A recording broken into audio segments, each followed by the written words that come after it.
Archangels, ghosts, and Bigfoot. Oh my. It's just another night for Supernatural Girls. Real stories, real answers to life's biggest supernatural mysteries. And now for another exciting interview with paranormal experts from this world and others. Here's your host, paranormal researcher Patricia Baker, on the one, the only Supernatural Girls.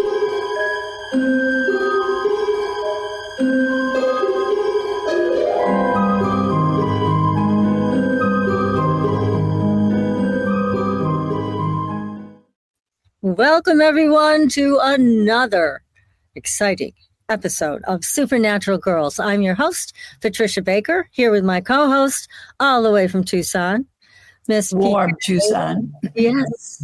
Yes, I know it. We're freezing here, for God's sake. I know. I've been freezing up until today, and I love every minute of the heat. We had snow last night, and now it's windy. I walked outside with my dog for a minute, and I thought I was going to get blown into the forest. Luckily, I made it back in time for this great show with our favorite guest. Yes, Corey Goode is with us. We're going to get into that in a minute and introduce you. If you don't know Corey, you are in for a treat. And if you do know him, you're in for a treat. So he is with us tonight to answer some hard questions that everybody has about ETs, UFOs, the government involvement, deep state, you name it. He's got the answer. So PK, tell us what's going on quickly as you can so we can get Corey on the show. Well, the most important thing is it's a 4-month. It deals with healing. It deals with details of things. It deals with land and property and being practical. That's the bottom line. Think of it this way. Think cheap, save your money, be practical. Pretty well covers it. Okay. That sounds good. That way we can get to Corey. We have to get to Corey because he's the man tonight. I just yes, most definitely. Corey on because he tells us everything we need to know. So for everybody who hasn't heard about Corey, Corey Goode is described as the insider's insider. He is from the Secret Space program. He's a whistleblower and contactee.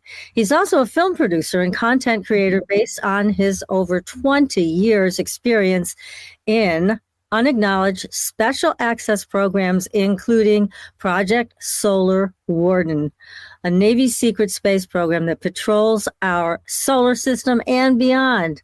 And we never heard about this before, have we? No, we have not. Gosh, beginning in 2014, Corey has experienced increased physical contact with ET and inner Earth civilizations that prepared him to be a messenger of the importance of spiritual focus and inner work during Earth's transition into higher density consciousness, which has already begun. Retaining many insider contacts, Corey was credited as the first to leak Defense Intelligence Agency documents verifying the Pentagon's UFO investigative unit disclosed in 2017. And he's with us tonight. Corey, welcome to the show. Thank you. It's nice to be here. Great to have you back. Gosh, you're always definitely terrific. So tell us, catch us up, because I think it's been a while since you've been here. What's going on? We're hearing like, oh, there's going to be disclosure. We know there'll never be full disclosure, but they're like tempting us with the lights in the sky, the ships. Who cares? Who cares? I don't care anymore. You know? It's like, why do I care about that? I want to know more about, okay, tell us about the ETs and tell us about how you back engineer the technology, but I don't think we're going to hear that either. No. I mean, the many years of experiences that I've had, my family has had. We just completed a documentary called Beyond Disclosure, the Corey Goode Files. It's coming out of post-production like next week, so it's ahead of schedule. But my family, we talk about our paranormal experiences and everything that we've gone through since going public.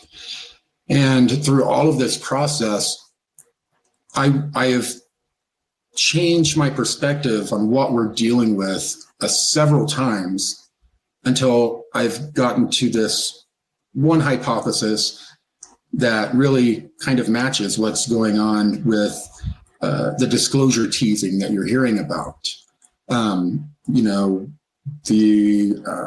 The whistleblowers that are going before Congress are walking right up to the line, but not showing any proof. What I'm hearing in the background is that we are going to hear a lot more in the next couple of years. We're going to hear a lot more, but nothing like what we want to hear. And one of the cold hard facts is going to be that we think that they have a file that has, all right, this alien is from this sector of the galaxy. This is this, and this, they have it all figured out. And there's some big, great file. But the truth of the matter is they don't know what they're dealing with. That is just so true. I'm so glad you said that. Yeah, my experience, I finally figured out throughout the process that whatever was interacting with me it had an agenda. It seemed like a positive agenda, and it still does. But I think it presented itself to me in not necessarily for what it was. The ultra-terrestrial hypothesis is really the main true hypothesis, and it's the hardest to explain. Ultra-terrestrial, what does that mean? Ultra-terrestrial presence. It's a kind of an etheric, it is not a physical being. It's sort of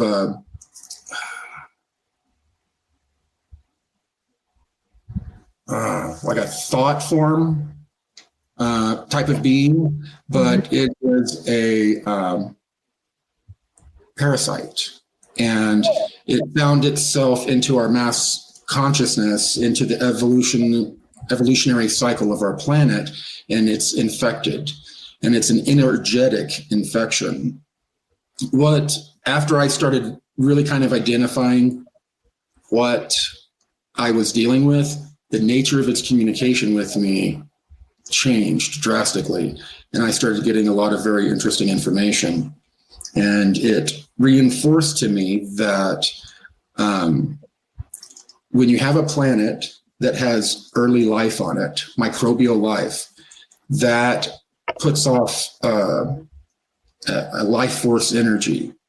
And that life force energy over periods of time, as it begins to grow, so does it goes from being like little colonies of this energy around the planet to encompassing the planet. And then the planet is enveloped in this consciousness life kind of energy. And as life begins to develop into more complex animals, then the energy that's this conscious, mass conscious type of energy that's around our planet, it becomes more intelligent.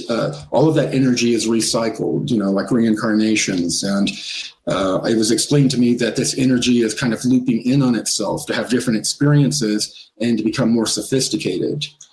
And as it becomes more sophisticated, it consciously starts interacting with the biology of the earth. It starts helping create more advanced life forms. There'll be quick evolutionary jumps because this thing it needs a more complex being to have a more complex experience. And then you get to human beings. And let me just ask a question before you go any further, because I know this is something new for me and PK and also most of our audience. So when you talk about it as a parasite, I know I've heard shamans talk about the parasite that is here and affects our consciousness and our physical health as well.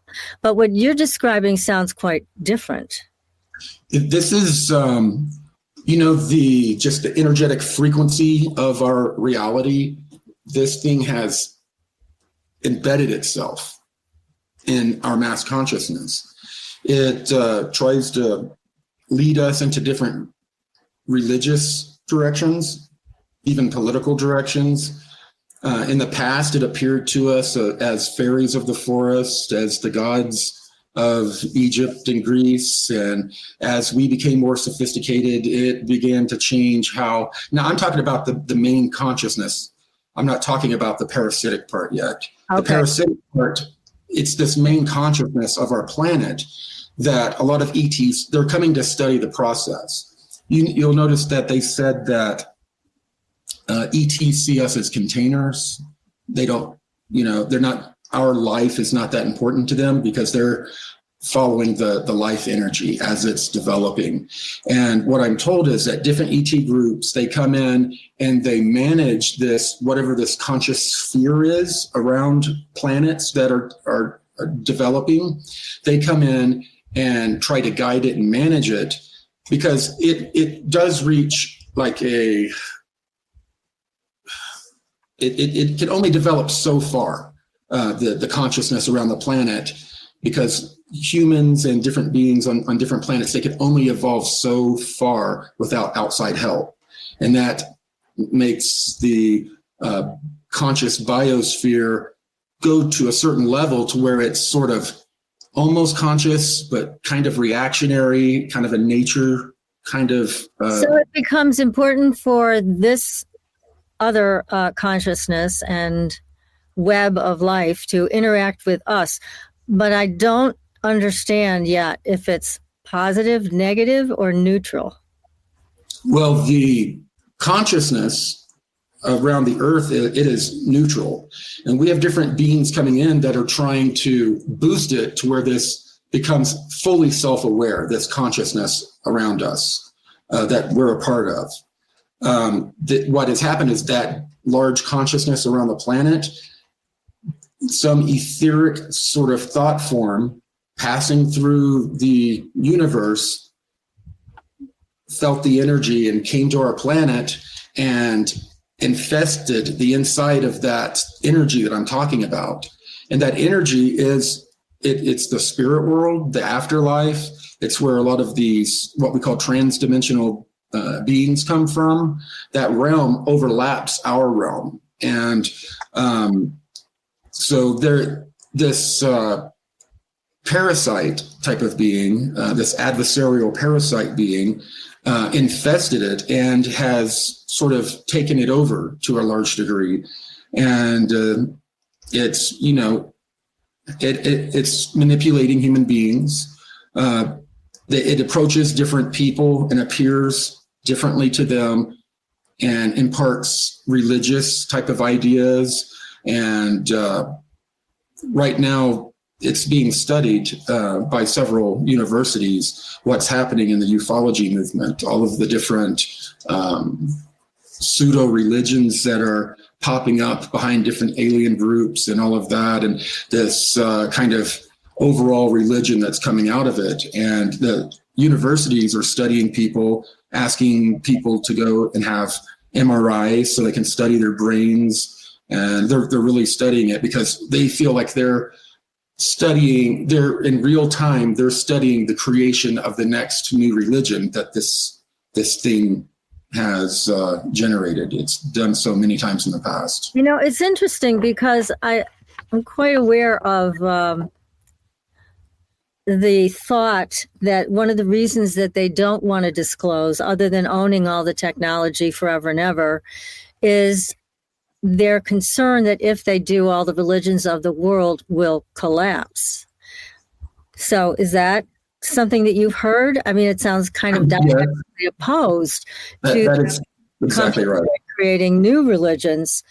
Yeah. So I'm not sure. This new religion is supposed to be a one world esoteric sort of religion that brings all the religions in together.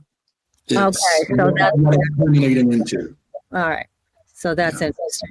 That's what they're studying in real time, I'm told. That's very interesting. Yeah, because I remember Jimmy Carter being briefed about UFOs years ago when he was in office, and how he just went into wherever he was in the White House and burst into tears and stayed in his office crying for quite some time. And my thought was, because he's a very religious person. So this must have been devastating news to him, that the religious organizations we have are constructs made by something else.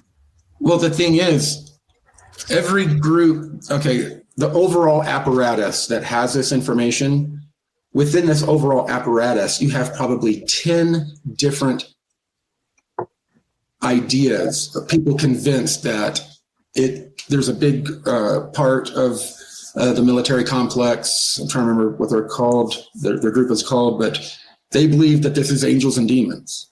There's another group that has a completely different idea. They all have the same information that they're looking at, but because of human nature, it's confirmation bias. We're always looking to confirm our personal truth and our beliefs, and that's the people up in those positions are no different. And each of them have all of these different confirmation bias cliques that are all, they're not really, it's very dysfunctional. It sounds that way. So it's up to anybody's interpretation as to what all of this is. And I think you made a very valuable point at the beginning of the show, because they don't know what they're dealing with. So part of the fear of having total disclosure on their side is they don't know what they're talking about completely. They know parts. True. Yeah, they don't. And I mean, this thing has baffled them for a long time. They know, they just don't know what it is, because it can go from a plasma ball flying around to all of a sudden being materialized into an actual physical object and then dematerialize altogether. It's like it's being printed into our reality. So yeah, the powers that be, so to speak, do not definitively know what we're dealing with. They all have different ideas, and this thing is played with them. It's there's been a lot of trickery with this, the interaction with this force. The reason they're so interested in people like myself, James Gilliland, Chris Bledsoe, and I know of about 5 others that have UAP experiences and somewhat summon UAPs. That happens with my family too. They're doing a big study of those people and tracking them, because whatever this is, it will not directly interact with the military group studying it, but it's interacting with people in this esoteric movement. It's interacting. And there are a lot of people that, you'll think, man, I'm sorry, these people are crazy what they're saying. But the fact is, this thing can make you smell whatever it wants, see, hear your emotions. It can make you feel love and cry. It's a very complicated thing. And whatever this thing is, it's interacting with people of a certain frequency or vibration, and who have a certain, believe it or not, physiology of the brain. There's parts of the brain that have denser neurons, and it's developed a little bit differently in a certain part of the population. That's why they want to do the MRIs on me and my family. But whatever this is interacting with people that have this anomalous brain feature. Are you going to let them do that? The MRIs? I said no, but there might be an opportunity to work with them in the future on one of these television shows, to where we might do it for the show. And about a handful of other people, there's people I know in New Mexico on reservations, Native Americans that have experiences exactly like Chris Bledsoe and James Gilliland and others, have incredible experiences. So I think we have plans at some point to do a study that they're kind of mimicking the study that they're doing for a show. So it's something we're thinking about. But I would not go in, take my family in. We would have to fly to this university and use their facilities and all. And I'm not going to have my family do that. But my family's, it's this life has been already way too disruptive for my family. They're very sensitive, mediums and that sort of thing. We've had ghosts, demons infesting our house, shadow beings. It's been really crazy. And we've had different aliens coming in and out that have interacted with us. My family has gone through quite a bit. I was really proud of them telling their stories for our new documentary. I can't wait to see this documentary. I know, PK, you are excited about it. Definitely. When did all this start within you? When was the beginning? It was pretty shocking because there was a lot I didn't remember. I was driving with my mom just a few years ago from Dallas up here to Boulder, Colorado. And we were talking a little bit I was talking about how I would see things. And I told her one story that was really scary when I was like 9 or 10 years old. And she was like, yeah, I remember that. She said, Corey, you saw things all the time when you were a kid. She said, starting when you were around 4 years old, you had a invisible imaginary friend, and you would have very interesting conversations with it. And I would talk about things coming in my room and that sort of thing. But my family's very religious. So it was very weird because the side of my family, my grandfather's a minister, my mom, preacher's kid, they're psychic. I couldn't get away with anything with my mom. It was bizarre. And my friends would be like, how the hell does she know that? And her dad was the same way, but they don't believe in this stuff. So it was always interesting to watch them try to explain it in a different way. The Lord showed me this, or, they had, everyone puts it through their filter, but everything that I was seeing and interacting with was a little too much for them. It's always scary when things like that transpire. With my mother, it used to be, I've got that feeling in my stomach, you can't do that. And as soon as she said that, we knew everything was off the table. That's right. Couldn't get away with it. So do you ever sit there with your family and say, I'm sorry, I wish we had a normal life? Yeah, we've talked about that. But my family, a lot of people out, even in the community, or people that watch paranormal shows, they're always like, is that stuff real? Is it? I don't know. But with my family, we've had the craziest stuff happen around here, remote control cars going around. My son was sitting in front of me one time and something lifted up a lock of his hair and dropped it. And he was on his iPad and he went, he goes, I think something touched me. And I was like, I saw it. And we've had orbs. The kids have seen orbs flying through the house. A lot of the stuff we kept secret for a while because I was getting so cyber stalked and we wanted to keep them out of it, but they wanted to come out and tell their stories. So only a small percentage of them made it into the documentary, but they have some pretty good, interesting stories of what they've dealt with. Is this going to be a series or just a one? This is going to be a documentary. We plan on doing Beyond Disclosure, the James Gilliland files, the David Wilcock files, and that kind of thing. But this fall, we hope to go into production with a series called Alien Mania. And Alien Mania, like I said, is a series. And it's about kind of the seedy underbelly of the ufology and esoteric movement, some of the just crazy stuff.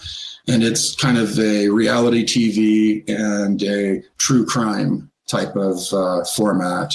And then we're also hoping early next year to start production on a TV series with good old James Gilliland and going out and kind of doing a Skinwalker Ranch kind of study, expose of the ranch, but also for the first time, tell his amazing story. I know you guys have had him on. He has an amazing interesting story. And Definitely. wherever he goes, when he came to Colorado for our event, things were all in the sky. He flies to live half the year in Hawaii. He recorded, I think, like over 300 UAPs, like in a short period of time when he was. So he has some very interesting contact, and there's a few others as well. But we're going to do tell his story right, and we're going to study, Bigfoot, the UAPs, the orbs, all of the different phenomenon, not only at his ranch but at the local different mountain ranges. Mount Rainier, that's where the term flying saucer was coined in 1947. A very rich history of like Ape Canyon back by Mount St. Helens. I have a retired NATO general who is willing to bring his private military group who a man tracking team that hunts people down for NATO in like Africa. He's going to bring all of his military equipment and hunt for Bigfoot while we're doing other studies. So that's going to be really exciting. You have lots of different topics that you'll be covering in your series overall, which is great. And we can't wait to see it all, especially James's story as well as your own story. But because he was a great guest, and I think you were the one that told us to have him on our show. So there are very solid people like you guys out there. And then there's people who are still causing trouble, as we were talking about off air. And you said, let's talk about it. So, what do you have to say about these people like infighting? It's so ridiculous. Yeah, part of it is there are just some people that are really nutty. That is a good part of it. But another part of it is whatever this ultra-terrestrial force is, it seems to be interfering with people in different ways. There's such big issues with ego, and people don't really realize, but these different disclosure groups, they make a lot of money. They really do. There's a lot of money in this movement, and they're always trying to make the other people look irrelevant so that the money will come to them. That's a big part of it. And we have outside forces that are coming in. The disclosure movement and the community has become such a mess that anybody you see coming out right now telling stories are just stories. There's no disclosure happening in the disclosure movement. It's slowly starting to triculate through the whistleblowers that we're seeing that everyone's skeptical of with the military that have been coming out recently in the hearings. I'm getting information that a lot of information is actually going to come out, not as much as we'd like, but enough to where we would call it disclosure, but not full disclosure. It's coming. But they rebranded UFOs into UAPs, aliens into non-human intelligence. They're doing everything they can to distance themselves from the UFO group movement. And that includes Stephen Greer, which he has been very upset because he feels entitled to be a part of it because of the work he'd done in the past. Any of the people that worked heavily in the conference circuits, ancient aliens, all of those different people are being completely left out of the process. Sad. It's frightening how this can degrade.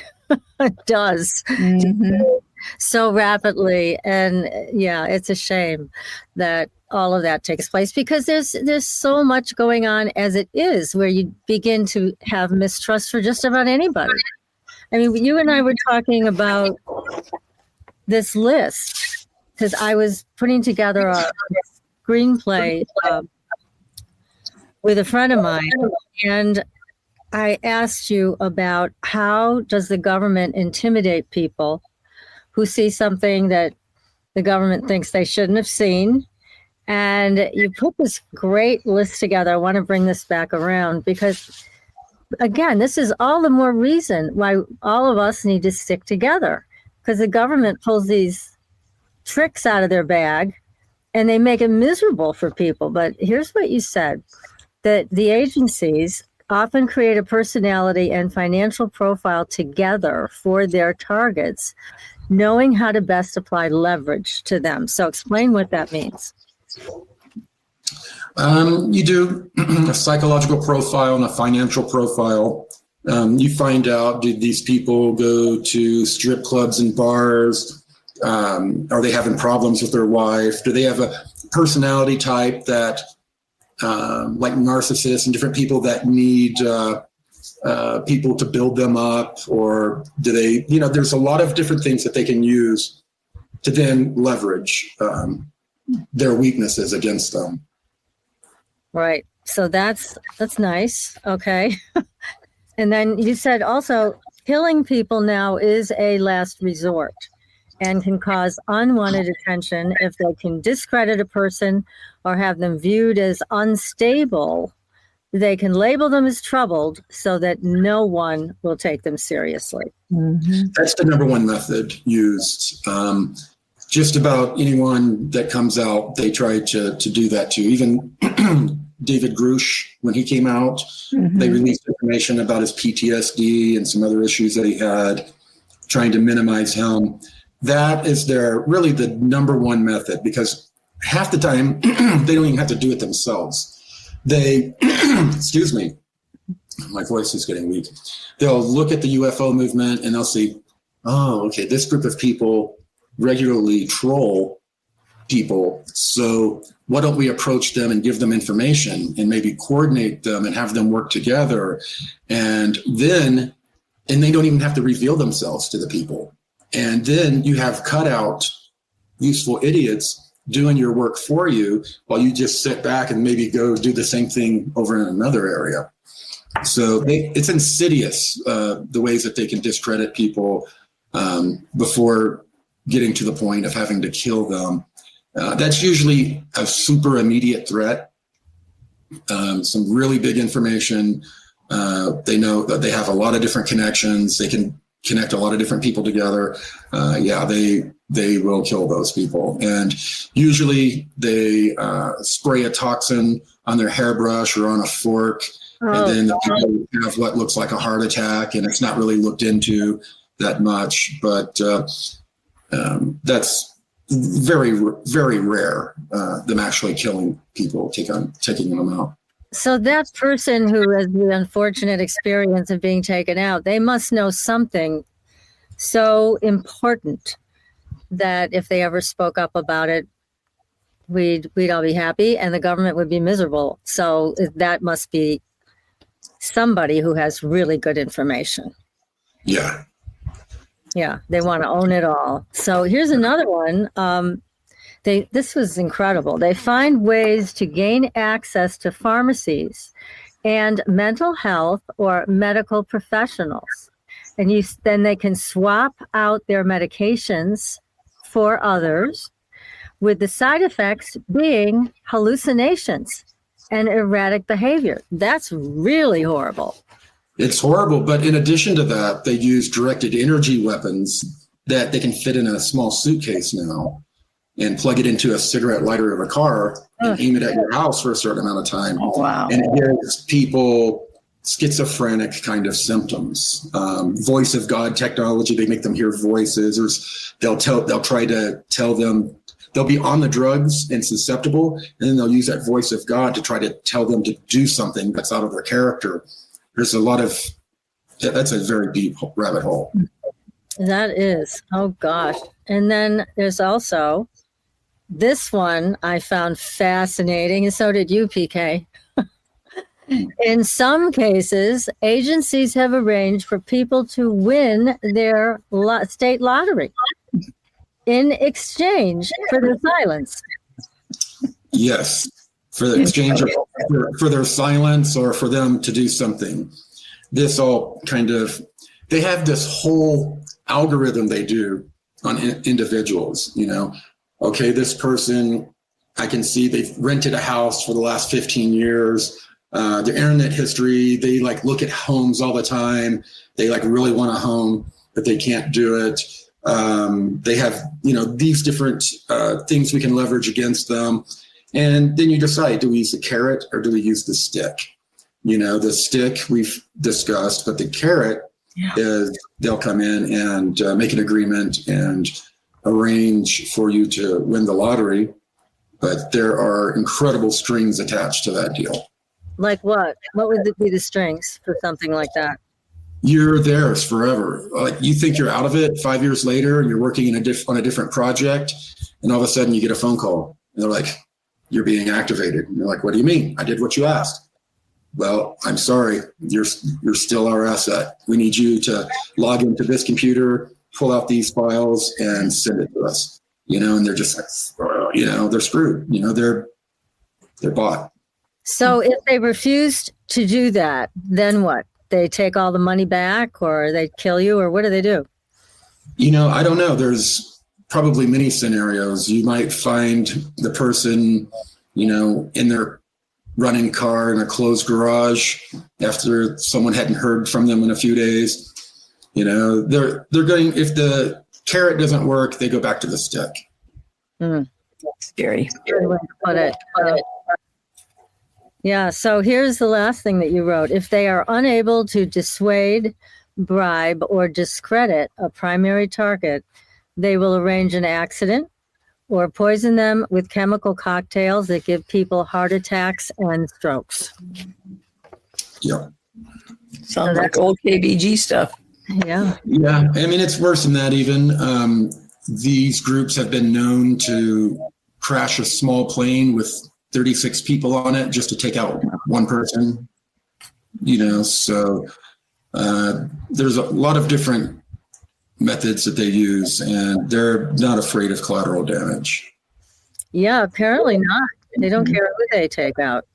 So this is all the more reason for people in the UFO field to really stay together, but they don't. So there's, like you mentioned, ego involved, money involved, and this is what. Yeah. And ideologies. Everyone has their own UFO religion in this group. And everyone gets along great if they stay away from the specifics. If we're all like, okay, we want to do a protest for the release of technology. So everyone's like, yeah, we can do that. So that's the way that we've got to kind of work it. I did Unity in the Community in 2017, and I brought all these people together. And as long as we kept the initiative wide, everyone got along. But whenever we tightened it and narrowed the bandwidth and talked about different types of ET contact or this or that, all of the UFO religions and personal truths clashed. And then that's when people really started to duke it out. And it's very bizarre, but it's very much like what I witnessed growing up in the Christian church. I grew up in the Nazarene denomination, and the Methodists would call the Baptists a cult. The cult would call the Methodists a cult. And it's, and this is all within what most people think of as, the Christian group of churches. But that kind of thing's going, it's just the way humans are. It's very unfortunate, but I think it has to do with this mind virus that this ultra-terrestrial presence is causing, because we're not supposed to have all these negative self-talk thoughts all the time. That is coming from this thing. It's trying to put you into a certain energy to where it can feed off of you, fear and those types of things. So that's not you. When you hear that, that's not you. That's this thing working on your weakness, trying to drive you into an energy that can feed on you. That I've heard before. And again, that's what we've heard from the shamanic point of view, that there is this thing that does that. And those negative thoughts, that negative talk, those terrible thoughts that we entertain, that's the matrix, isn't it? That's what keeps us a prisoner, is listening to that constant dialogue that is so destructive rather than going into the silence. Yeah, it's a virus within the matrix. None of us can escape from it.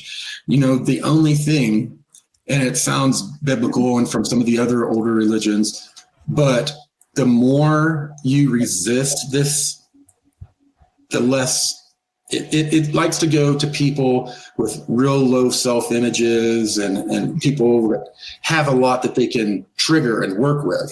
If you're a person that's doing the inner work, you're forgiving others, it can't trigger you as much and it can't feed off of you. Right. So Right. it's always there. You can't escape it. And it's always waiting for a weak moment, but it's focused elsewhere because it can't affect you in the way that it can just about everyone else, because most people are really complete emotional and energetic messes these days. That's a good way to describe I think I know a few. it. Well, this was talked about to some degree in the Castaneda series, where finally, Don Juan Matus was trying to get Carlos Castaneda to see what one of these things looks like. And when he finally saw it, he said it was terrifying. But that's what's around us all the time, apparently, trying to bleed us dry from our emotional energy or whatever they're looking for. So, yeah, so that's all the more reason to not entertain those negative thoughts and really get control of that monkey mind. Yeah. And I think it's just smart in general. So many people are looking to have an experience. They're reaching out and you don't know what you're going to end up connecting with. You don't. People always say, my discernment or my guides will protect me. That's BS. I thought the same thing. It took me forever. That was one of the biggest things that made me susceptible, was because I would just say, well, according to this, I'm fine, but no, this, none of us can escape this thing, and we all do battle with it every day. And it's an infection that other planets have. Anywhere where you have biology and life, there are always parasites, no matter where you go in the universe. So it is a part of the natural order. But there are different ET groups that are here, some of them trying to help us get rid of it. And there are others that are that are studying us and seeing if we will be able to overcome it, or if we will be overcome and killed by our parasite. Because different planets that have interacted with this type of parasite have had much different outcomes. So, perhaps we could learn from them if we knew about them. But what about some of the things we're a little more familiar with, like the different races, like the Pleiadians and the Mantis and the tall grays and beings like that? Do you have a sense of who's here to help? Yeah, the majority of these different beings are this non-human intelligence thing mimicking. It's creating it. It's a lot of these things, they aren't from another planet. They're from nowhere. They're from our collective consciousness. They're created. And another problem we have is that when different ET groups do visit and they start trying to make contact with humans, this thing will mimic them and do trickery to cause us not to trust the other group coming in. It can mimic their ships, look just like them. It's really crazy. There's no discerning through this. So you do not know if you're meeting with an actual ET, ultra-dimensional, spiritual being, or if it's a construct of this. It can control our emotions and everything. So it's just, be very careful what you dabble in right now, especially the darker energies. Be very careful of that stuff. Do we create them? Do we create the entities that come? Do we create them? The ultra-terrestrial presence creates them. It has the ability to manifest things directly, like a metal object, a sphere. It manifests into our reality.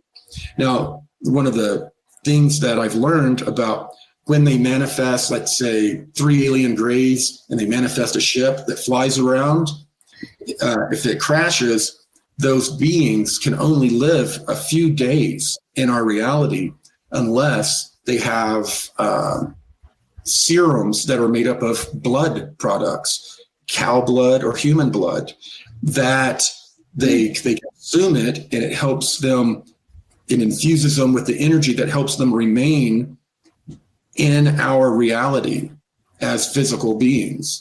There are different groups that have lived underground for thousands of years, and they've only lived there for thousands of years because they grow cattle and they consume human blood and those types of things that keep them present. And then they have all sorts of abilities because they're manifested of this non-human intelligence, this ultra-terrestrial force. And then we have actual ETs visiting us from actual physical other worlds and dimensions that we run into. But the biggest problem is our own government, with all of our technology. Whenever they track a phenomenon, whether it be presenting itself as an ET, an orb, or whatever, they never know what they're dealing with. They never know if they're meeting a genuine ET or if they're meeting this ultra-terrestrial presence that mimics it. Mm-hmm. They never know. And if they never know, determine it. Yeah, exactly. Yeah. Scary. Yeah, there are some authentic experiences, in my opinion, I would like to hear what you have to say, but there are some authentic ones. I mean, the Carl Higdon experience, the Wyoming hunter. I mean, there is no question in my mind what happened to him. All these experiences are authentic. They're really happening. These beings are really appearing. Oh, no. Really happening. That's the ET. Yeah. That would be true ET experience. And but we can't tell. We don't know. We can't tell which is which. That's why they study a lot of contactees. They put equipment outside their homes. They're measuring physical changes around their homes, electricity, magnetism, all these different things. They're trying to figure out if certain contactees are actually being contacted by another planet type of life, or if it's this ultra-terrestrial being. Yeah, it's just very, very difficult to tell. There are genuine experiences, but they're awash in all of the others. Mm-hmm. Yes, that's really mind-boggling, I have to say. Definitely. It's been mind-boggling for me. I had all the experiences that I talked about, in my different documentaries.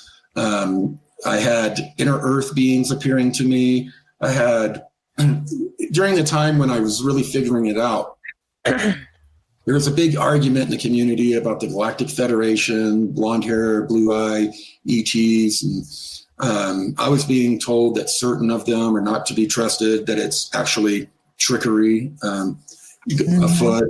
And so I spoke out about some of that. And then one night I'm in bed and I sit up and I see 3 alien grays, or no, actually, I just told the back part first. 3 blonde haired, blue eyed, angelic looking beings floating at the foot of the bed. And one of them said, "Corey, why do you persecute us?" And I felt fear, and then I felt shame, and then tears started coming out of my eyes. And then all of a sudden it kind of glitched, and then it turned into 3 gray aliens. And then they just kind of looked at each other and floated off through the ceiling. And then that incident cracked something open in me to where a lot of other things started making sense. And then whatever's been working with me all these years approached me in a different way. Not in the way of having to appear, but just started giving me the type of information that I was talking earlier about, kind of the true nature of the life force on this planet, and the development of the life forms until they reach a certain point. And then there's an equilibrium that's reached between the life forms on the earth and the mass consciousness that's not really conscious, but almost conscious. It's kind of reactionary kind of force. And that balance was interrupted by this parasitic force. And we do have different ET groups and interdimensional groups that are coming here to study and intervene with what's going on. So it's very complicated. Corey, when you asked your wife to be here, was your wife aware of what you did, and was she involved prior to you getting together? No, her and her family have abilities, and it's just weird. People that have this type of interesting brain draw together, tend to find each other. And we had all sorts of experiences, shared dreams. We saw UFOs all the time. And it was so crazy. We would be driving, to go on a weekend trip with our friends, and we'd be like, look. And it was usually like a gray or silver ball that would fly out of the clouds, do this, and then fly back in the clouds, and kind of do that over and over. And all of our friends would be like, whoa, what is that? Oh, that's so strange, But then they would forget about it within a week. And that was in the 90s before cell phones came out. And so no one had cameras. And the interesting thing about the phenomenon is as soon as we got cameras, phones, and we had them around all the time, it stopped happening. Or when we did see them, they were further away. It was toying with us, So, yeah, she, maybe you should have her on sometime after the documentary comes out and you hear she can tell a completely different perspective. We've been married 32 years. Congratulations. 32 years. Phenomenal right there. Yeah. Oh, yeah. We have so much. Yeah. And it's so the thought of how knowing what you both know, then what brought you together. That's an interesting element. Yeah. That's very powerful. Yeah. It was pretty supernatural how we came together. That's so great. Yeah, we'd love to have her on the show. Please ask her to have her on. Great. No problem. So tell us, with your upcoming documentary and subsequent series, when will we be hearing from you so we can help you promote it? Because I know everybody's going to want to see it. Well, within this week, I'm supposed to see the final cut of the documentary. And then after that, it's ready for distribution. The thing is, our live action television series that's based on our graphic novel, we're pitching that to some major streamers and networks over the next 6 weeks. So we're trying to figure out if we can kind of make it a package deal, to Tubi or a Netflix or one of those places. Great. Or if we're going to do distribute it independently. If we distribute it independently, then it'll be out in a matter of weeks. Wow. Great. Super. Yeah. I know you're we're also working on, I'm sorry. You'll let us promote it. Sorry? I'll come on. Corey's we'll also have a few video games and books and, like I said, those other documentaries and series with Gilliland, paranormal things that we're doing. And we're working, right now we're talking with game publishers. And like I said, we're about to pitch a big part of our IP. And we're also talking with investors to invest in our company. Anybody who's listening who wants to invest in this, get a hold of us. We'll put you in touch with Corey. Or just reach out to info@disclosurecomics.com. Oh, that's good. info@disclosurecomics.com. And unfortunately, we are out of time. Yes. This just went too fast, like always. It always does. I have a lot more to say on these subjects, so I'd be happy to come on again. Oh, later. Please come back. All right, we're going to have you back. We're going to have your wife on for the first time. So listen, everybody, we'll be back next week with another great show. And until then, we will see you on the Blue Highway. Good night. Good night.